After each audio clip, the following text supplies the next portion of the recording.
people started dancing to stuff that I wasn't really anticipating people would be dancing to yet. I'll make sure that song's in their playlist. We'll just storm the continent with exactly. With that song. Put it in that's the agenda of this show. I kind of approach it a little bit differently.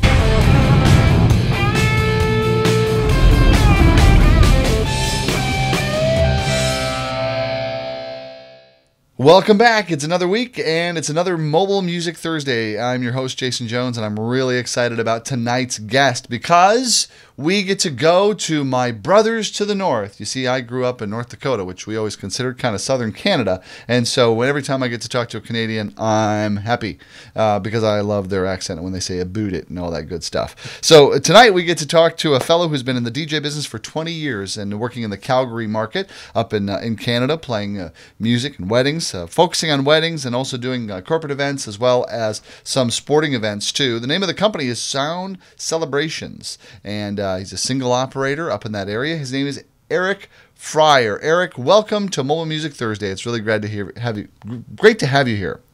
Thank you very much for having me. I'm excited to be working with you this evening. It sounds great. Yeah, no, this is awesome having your experience and what you do, and especially like getting an international perspective too on how things work up there. When I played in North Dakota, there was one song that I wanted so badly that I picked up from Canada that I wanted so badly to everybody just like rock out to because it was such a great anthem, and it never really caught on. This kind of goes back to the '90s, and it never really would catch fire like I really wanted it to, and that was Trooper, Raise a Little Hell, which is that still kind of a staple song for you up there?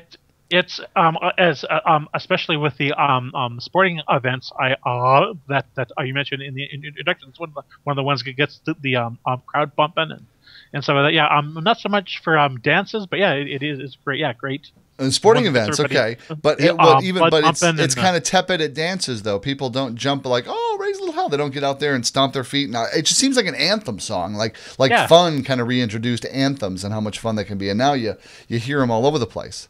Yeah, and I guess that's it. I guess I haven't tried it that much lately at a dance because of the other options like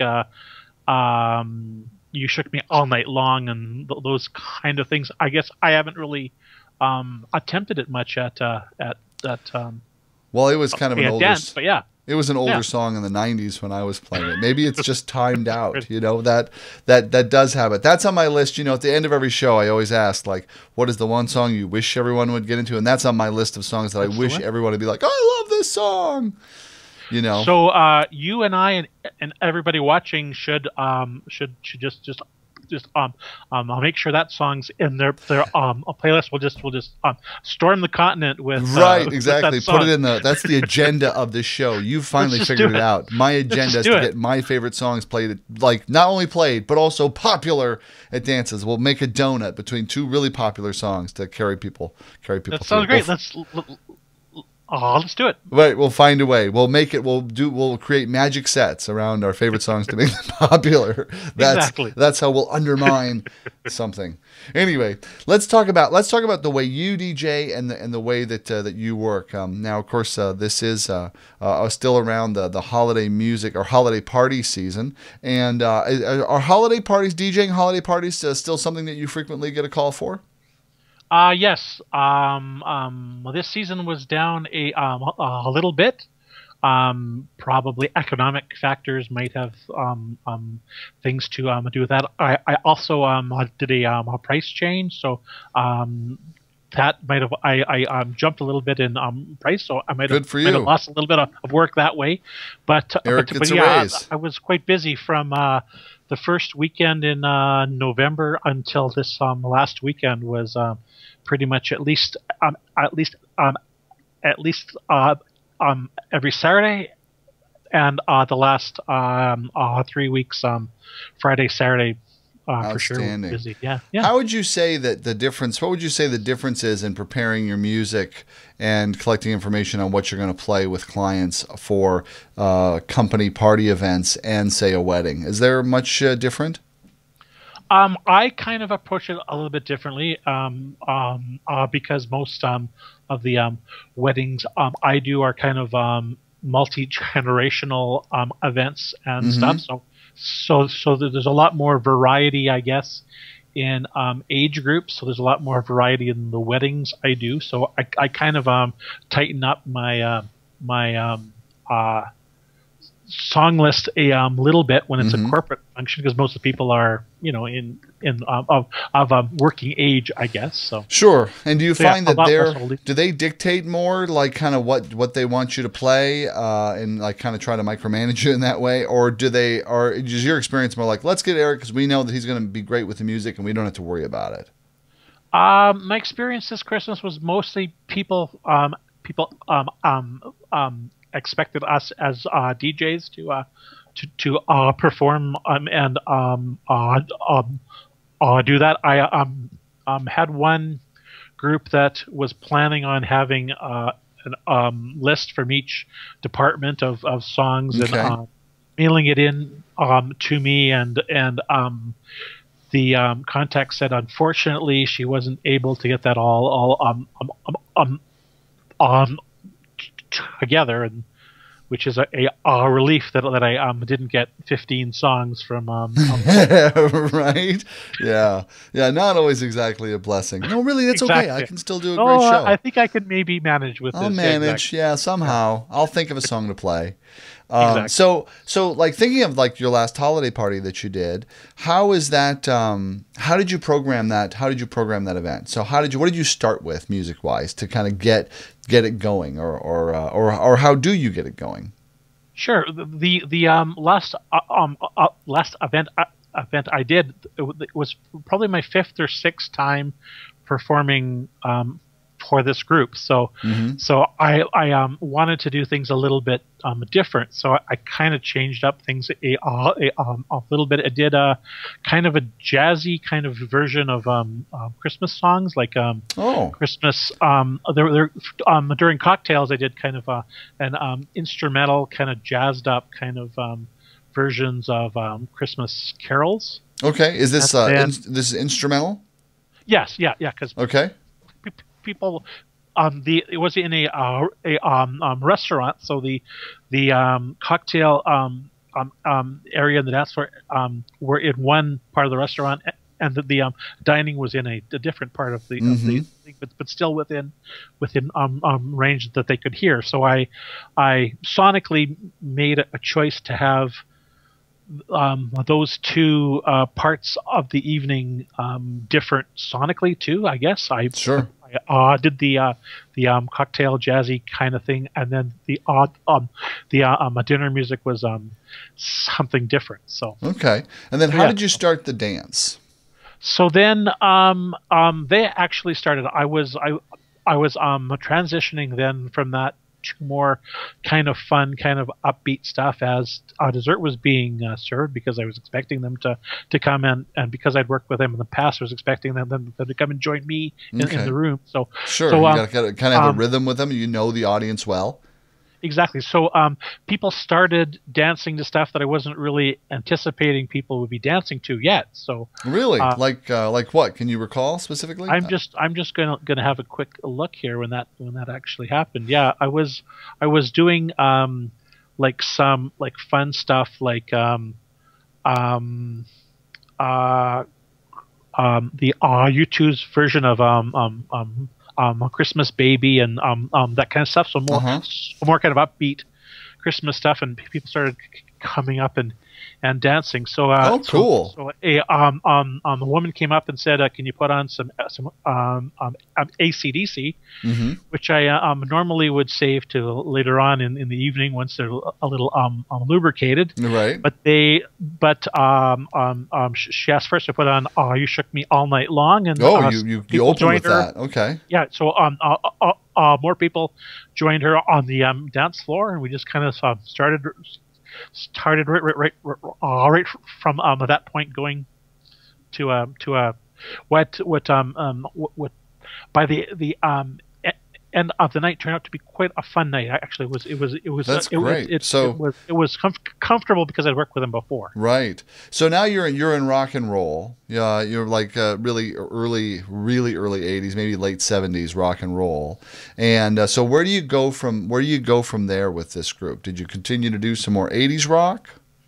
The version of You Shook Me All Night Long is kind of a mixed version Oh, okay. that has it has that, and then it kind of fades into Kiss Rock and Roll All Night. So it was yeah, the first two songs were both in that kind of same kind of late 70s, early 80s kind of rock kind of genre. Yeah. Sure. And how long did you stay in the rock and roll from that era before you made a transition somewhere else?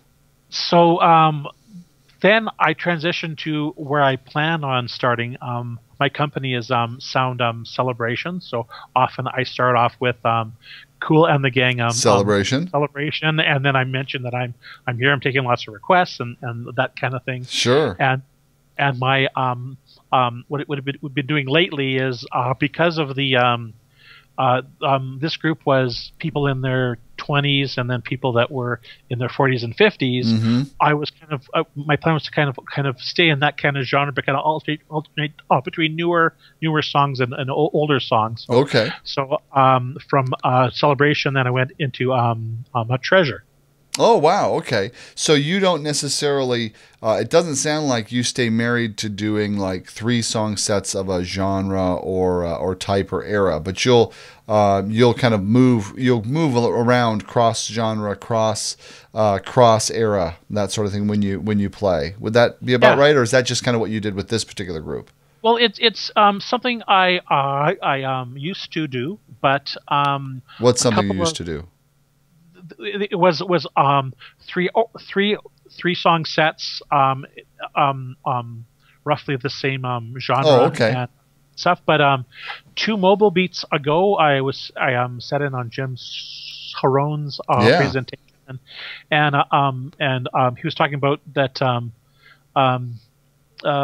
Particularly young people's their attention span maybe doesn't stretch to 3 songs. So so I've modified it lately, and I'm kind of gone with 3 or 4 songs that are kind of in the same kind of vibe, but not necessarily chronologically together. If that makes sense. So are you matching more beats per minute and energy now? Yeah, basically, the Treasure Celebration combination seems to work. That it establishes that I'm someone that plays some older stuff. I have some current music, so how it works. Both songs are kind of funky, kind of have that kind of 70s kind of funky vibe to them, all without being actually, the same kind of song numerically, I guess, or chronologically, I guess, is the best. Sure, right. Great. So, when you play holiday parties, do you do much in the way of like slow songs, or do you try to avoid those at company functions? I do. I used to play more than I do. It kind of depends. I kind of try to read that energy off the crowd, whether they're requiring more kind of upbeat kind of stuff, or if they're kind of played out. If especially if it's a smaller group, if they're played out and they need a break. Mm-hmm. So especially where the age group seems to be fairly close on the it's difficult to rotate the dance floor with style because most of them appreciate the same kind of music. So so in instead of rotating it with style, I guess I would rotate the dance floor more with energy and tempo. Okay. All right. Yeah. Cool. All right. So you're playing this event. You've got Treasure going on, and so is that? Do you stick with the more contemporary music, or are you kind of bouncing? So what does the bounce look like? What are the next few songs that you have come out? So I stuck with the current stuff. Okay. I wanted to see if that vibe was there. So I went with Get Lucky. Okay. Following that, so again, it was kind of that same kind of funky kind of kind of Right. vibe. And Well, then and Daft Punk has got that 70s kind of thing going on too. You know, it's kind of they're it's new but old. exactly, yeah. So that was my plan. The those first four songs: Celebration, Treasure, Get Lucky. The next one I put on was September, Earth, which Wind and again, Fire. yeah. So what it was doing was going back and forth with that, and I seem to have more success with Celebration and September. So then played, yeah. So then worked that way. So that informed you to kind of stay more with that kind of that disco funk kind of feel than necessarily pushing forward with more of the contemporary music. Yeah, to start off, yeah. Sure. And how long did you run with that genre before you saw like I better switch this up? They're looking for something different, or how do you know? How can you tell when they're ready to? We better go another direction. I guess I didn't, because when I decided to change to go to more contemporary, I went with 2014. I went with Shake It Off and All About That Bass. And again, Sure. the younger people weren't quite set to join the dance floor yet. So Oh, okay. So that didn't wasn't quite. You quite were there expecting yet. a bigger response than what you got from those. Yeah, the group that was more into the 80s and 70s kind of funk stuff were more into dancing at that time than the younger people that were into the current popular music. So Right, right. The all about the treble crowd. yeah, exactly. I guess exactly. That's it. So okay, so that didn't get the response. So that told you like, okay, I should probably give this a little more time before I hit the current stuff. And so then where did you float around then for about how long? Yeah, I was trying the current stuff like Starships and Fancy and some other things, and then as all we talked about, I put on a ballad and let's just kind of reset.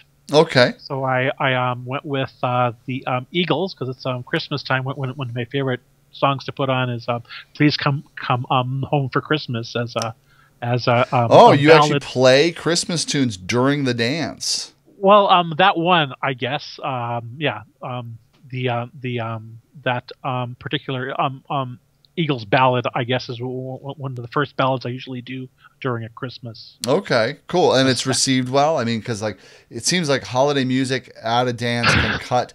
They can. It's like they hate it or they love it. It's really hard to find an in between. Yeah, the song prior to that was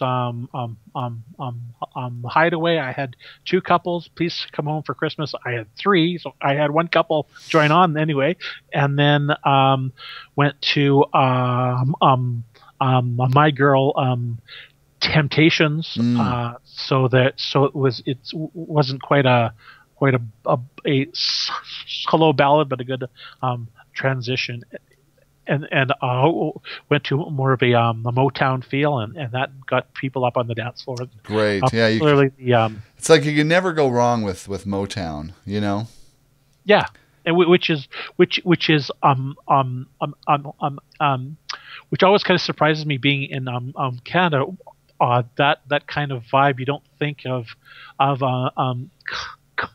Canadians being into, Motown and it's so danceable stuff. though. I mean, it's exactly. it's like, well, it's like that's where the backbeat came from. It's what really gave us rock and roll. It's what, you know what I mean, like that. Yeah. You want to move to it. It's got that whole like feel. It's really contagious. So, but I mean, I get what you mean. One thing I want to ask, so we're kind of coming to the end of of the show here. So there's a few questions I want to have, and what are your favorite recovery songs? I remember talking to DJ Sin, who's a Colorado DJ, and she was like, Michael Jackson, hands down. If she loses her floor and she's like, I got to recover, or she's having a hard time getting it back, she throws on MJ. It's like 9 times out of 10, MJ's going to bring him back. Like, what are some songs that you would consider like go-to recovery songs that like, I'm going to recover this party, and I'm going to try this song first because odds are this will pull him back?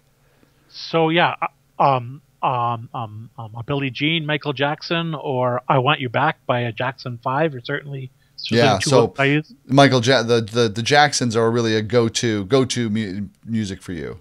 And Brown Eyed Girl seems to kind of Oh, that's kind a of work too. strong recovery song. It's like Girl. that one for me has gotten a little it doesn't I don't get as strong a response anymore, and I'm wondering if it's because that generation is starting to get much older. You know, the parents are more like graduating in 85 now. The parents of the kids and things, and looking to, like, they want to hear Bon Jovi more than they want to hear like Van Morrison. That's true. Yeah, I guess I resort to more traditional party dance stuff. I Will Survive. You Shook Me All Night Long. Sure, Those kinds right. of things. That's like, And yeah, it's that people kind will of be like, newer oh, ones. I know this song. I love this song. That's great. All right, I want to ask you, we're going to wrap up here, and I want to ask you the two questions that I love to ask DJs. Now, this is a personal question. This isn't necessarily for your audiences. I mean, I know that you work really hard to play to what your audience really wants to hear and dance and move to. So this is more for you. So what is one song that you love, that you wish all your audiences would love to dance to but don't really? Interesting. Is there one? I don't think I thought about that question before. I don't really, don't think I have one. I like all kinds of music, I guess. So, and for me it would I be like popular music. So for me it would be like ELO. Rock and Roll is King used to do really, really well, and it doesn't anymore. And I love that song. And I always was like, come on. You know, it's just like, this is so great. Right. Why don't you love this song? But, you know, so I don't play it nearly like I used to, just because it doesn't get the response. Right. Yeah, I can't think of when where most DJs, there are songs that the audience seems to love that I don't necessarily like. That I wish it was the other way around. That's my next question. Okay. What song is it that you wish would just go away, that people just love and can't get enough of? It's like you gotta play it. I'm trying to think when I haven't had the last summer. It seemed to be Ariana. Was Problems? the one I didn't seem to be able to play enough Ariana. I would just play a Rihanna. Ariana I thought you said song. Ariana. Yeah. No, sorry. So I would just be playing a Rihanna song, and people would come and say, "Play more Rihanna." So it seemed to be that I no matter how much I appreciate her music, it's good, but maybe one Rihanna song an hour maybe is enough or whatever, but it wasn't enough. But, Right. But, That's great. Eric, thanks so much for taking the time to be on Mobile Music Thursday this week. Thanks for asking me. Your experience, what you had to share, was really, really insightful, and I know that everybody's going to get a lot out of it. So I hope it helps. Thank you a ton. Eric Fryer from the Calgary market up in Canada, our neighbor to the north. It's terrific to have you on the show. And tune in next week for another great Mobile Music Thursday. And enjoy your holiday. Thanks for having me. Merry Christmas, everybody.